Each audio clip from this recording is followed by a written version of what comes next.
Halo, kembali lagi dengan Bunda Didi. Untuk bekal Yoda dan papinya, aku buat risol mayo udang teman-teman. Nah, biasanya risol mayo kan isi daging asap atau sosis. Nah, diisi dengan udang, ini juga enak banget loh. Oke, langsung aja aku share resepnya ya. Pertama kita campur semua bahan, masukkan ke chopper Mitochiba CH100 dari @mitochiba.id. Nah, aku mencampur bahan kulit ini pakai chopper biar lebih cepet dan gak perlu nyaring-nyaring, karena hasilnya langsung halus nih, sebentar aja prosesnya. Lalu tinggal kita buat dadar tipis-tipis seperti ini.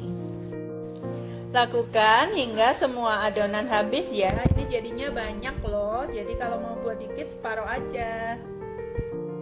Lalu campurkan isian mayo dan saus sambal, aduk rata. Kemudian ambil selembar kulit, beri udang rebus, telur rebus, kemudian sendokkan mayones yang udah dicampur saus sambal tadi. Lalu bentuk seperti risol. Kemudian celup ke sisa adonan kulitnya, lalu lumuri dengan tepung panir.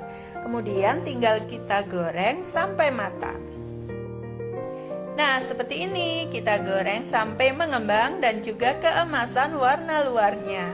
Lalu tinggal kita angkat dan tiriskan. Selamat mencoba.